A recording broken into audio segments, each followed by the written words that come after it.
up, y'all? It is your intoxicating bartender here, and I am coming to you on this lovely Thursday evening. Why is it so lovely? Why? Because we're one day closer to Friday, and that works for me. So, I decided I was going to have a nice, refreshing glass of wine when I came home today. I don't know about you. I don't know what you're drinking. Why don't you let me know in the comments below? What are you drinking today?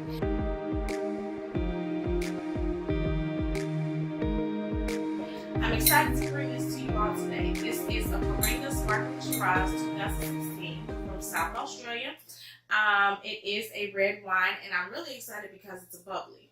And I am normally a white drinker, but I do like white bubblies, and so I thought that this was a good transition into red wines because I just want to be well-rounded. I want to be able to try all types of things. So I'm in the process of trying to force my palate to mature. I don't know if there's a such thing as that, but stick with me and you'll find out. So you see I'm holding this cap because it is a sparkling wine, and with any sparkling wines, these pop corks can pop out, and so I just don't want that to happen and poke somebody's eye out. Shiraz and Syrah are the same grape, okay? The only difference is Syrah is made in France and Shiraz is made in Australia.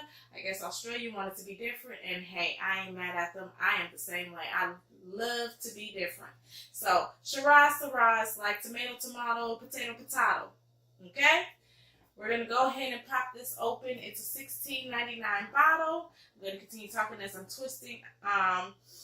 Well, actually, I'm sorry. It's a $17.99 bottle, but on average, you can find it for like between $16 and $18. Sometimes a little higher. So that's why I say an average of 16. Something new I learned is when you are popping your champagne, you are to hold the cork and twist the bottle. Now, I'm not really good at that, so let's see. I'm going to stand up. Nope, it's not working. Matter of fact, there we go. Okay, I'm twisting the bottle. You see, I'm holding the cork, twisting the bottle. And that's how it's supposed to sound. It's not supposed to be this huge pop. The cork's not supposed to fly all around. You are supposed to hear that little psst when you open up the bottles, and it keeps everybody safe. All right. Let's pour and look at it. I'm going to do a small glass.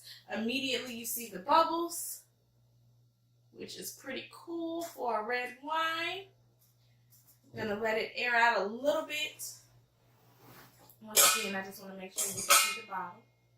It's pretty cool. All right.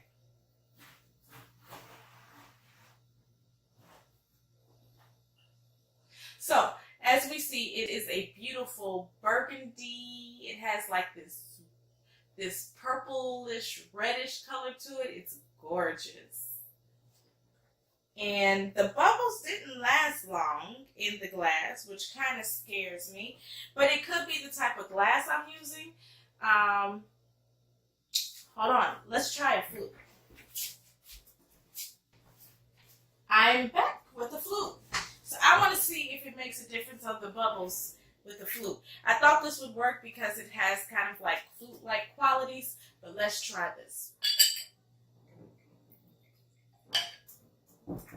Okay, so we see the bubbles sit up top a little longer. So it shows you the importance of getting the correct glass. Okay? All right.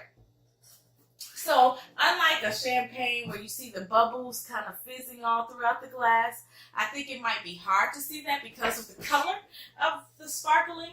And so that makes it a little bit of a difference, but I do see a few bubbles still going here. It definitely went flat here. But we'll use this to smell because it should be nice and open. So we're going to swirl it around. So I smell like I smell red fruit and I smell black fruit, which makes me believe that this is probably a blend, although the winemaker does not have to say. But to me, it makes me feel like it's a blend when I smell red fruits and black fruits. So I smell like Chambord, which is like a cassis. I always thought Chambord was raspberry. It's not. It's called cassis. And then I also smell like some black fruits, like maybe some plums. And it smells really good, really fruity. I smell a little bit of oakiness, which lets me know that they probably did ferment it in a little bit of barrel, in some barrel for a little while. And so we're going to go ahead and taste it. Now, with the Shiraz, what we should have is full body. So let's try that. So that's more of, I wouldn't say it's full at all. I would say it's a medium body. And I think those bubbles help lighten it up. That sparkle and that carbon dioxide in this really helps lighten it up. But it's really good. And I taste the bubbles in this glass. Although I didn't see them, I do taste them as I'm drinking it. I just want to try here to see the difference in the bubbles. The bubbles are heavier in the champagne flute. So it just goes to show you how important it is to have the correct glasses. So the champagne flute, it wins. So I would say this is a medium body wine. Now, as far as the wine style, it is a dry wine. It is very fruit forward though. It doesn't have all that oakiness. It actually has a really medium acidity. My mouth waters after drinking it. Not as water, my mouth doesn't water as much as a white wine, but it's not as dry as like a Shiraz actually. So that's pretty good. I like that. I say that it's definitely about medium tannins. I wouldn't call it a high tannin quality. It's not going to dry your mouth out, which is a phenomenal thing. It actually, that acidity and the tannins are a well balanced. I taste plum. I taste blackberry. I taste like, let me see.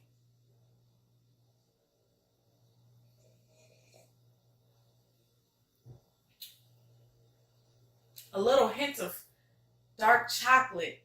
A little taste of like, I don't know if it's like, I wouldn't say honey, but like molasses. It has a little bit of this herby undertone. It's just a really good balance. I am really happy with this wine. So the winemaker says you should taste sweet spices or licorice. I'm not a fan of licorice. I think that I would point that out easily. Maybe I'm tasting it and just kind of relate it to something else. But I don't taste licorice. Maybe that's the molasses that I taste. And the winemaker says some dark chocolate, which I do taste, blackberries and plums. A really sweet red, like dark plum, but I think that it's more like berry than plum, and it's really good. So it sits on your tongue a while, which means it has a long finish.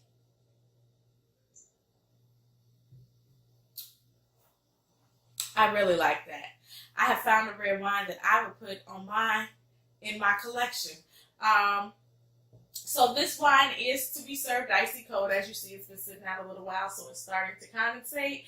Icy cold. I know most everybody thinks red wine, room temperature. No, bubbles always beat the color. So you definitely want to make this nice and cold. It is a really good wine, balanced well. Give me the whole bottle. 5 stars for Intoxicating Tasting's personal review. As far as a winemaker's review, I'll tell you that the wine, wine.com gave it 88 points, 88 out of 100. So that's fairly decent for a $17 bottle of wine. Can't complain there.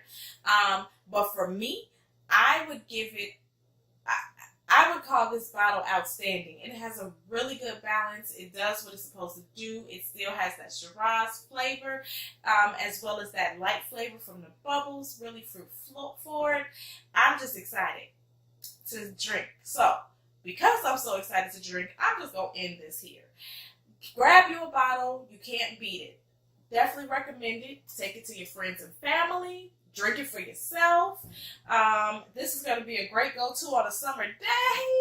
I'm so excited. And that's just okay, that was bad. Really corny, but whatever. Go to www.intoxicatingtastings.net and look at our blog, subscribe so that I can bring these wines somewhere near you. I do also do private home tastings, so you can go to www.intoxicatingtastings.net and get more information there. I supply bartenders for events. Get information there. We got a Facebook page, Intoxicating Tastings. Yes. We have a YouTube channel, Intoxicating Tastings. yes. So don't miss these reviews because I find these beautiful finds that probably sit on the shelf that nobody is trying. Because it was actually pretty cool, but the shelf is full of these. But you shouldn't be. You see, they get lost in the sea of things. Nobody thought to look for a sparkling red wine now, did you? Did you now? This is like a step of